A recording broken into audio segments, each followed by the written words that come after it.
در نتیجه توجه حکومت جمهوری تاجیکستان سال از سال سطح تعلیم در مؤسسه عالی جمهوری بالا رفته به طلبات استانداردهای بین‌المللی جوابگو می‌گردد. نتیجه همین توجه است که از جانب اساتید تحصیلات عالی چینی، سازمان همکاری شانگهای و مرکز خدمت رسانی چینی نزد وزارت معارف جمهوری مردمی چین 89 اختصاص دانشگاه دولتی آموزگاری تاجیکستان به نام صدرالدین عینی از اکریدیتاسیون بین‌المللی دانشگاهی گذشته. دانشگاه صاحب اکریدیتاسیون بین‌المللی سازمان همکاری شانگهای گردید. ضمن چرابینی تنتنوی به این مناسبت رکتور دانشگاه اهل‌دین عبادالله‌زاده ذکر نمود که این مؤسسه عالی تعلیمی در 14 فاکولته از روی 89 اختصاص متخصصان ساحه‌های گوناگون از جمله ساحه آموزگاری را آماده می‌کند. باعث خوشحالی است که همه 89 اختصاصی دانشگاه از اکریدیتاسیون بین‌المللی دانشگاهی موفقانه گذشتند و این دستاورد بزرگ هیئت علمی آموزگاران را به فعالیت پرثمر در تعلیم و تربیت متخصصان آینده وادار می‌کند. باید گفت که برای سپردن این سرتیفیکات نمایندگان وزارت معارف جمهوری مردمی چین و آموزگاران مؤسسه‌های عالی این کشور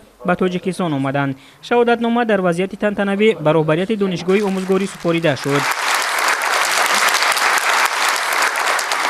مورد ذکر است که دانشگاه دولتی آموزگاری تاجیکستان چند پیش برای فعالیت پرثمر در سطح بین‌المللی از جمله اشتراک فعالانه در آزمون و المپیادهای بین‌المللی، برگزاری درس‌های ویدیویی به زبان‌های روسی و انگلیسی، تبادل اکادمی دانشجویان در مکتب‌های عالی خارجی مملکت، فرستادن آموزگاران به تجربه آموزی، برگزاری چرابینی‌های سطح داخلی و بین‌المللی، چاپ مقاله‌ها، جلب گرانت‌های خارجی و لایحه‌های اتحادیه اروپا از طرف مؤسسه لندن سکول آف دیجیتال بیزنس، اینچنین اشتراک فعالانه دانشجویان در درس، تجربه آموزی، آموزگاری و استحصالی و اعتراف دستاوردها سزاوار جایزه بهترین دانشگاه نوآور و پیشرفته سال 2023 مؤسسه لندن عاید به تجارت رقمی گردیده بود.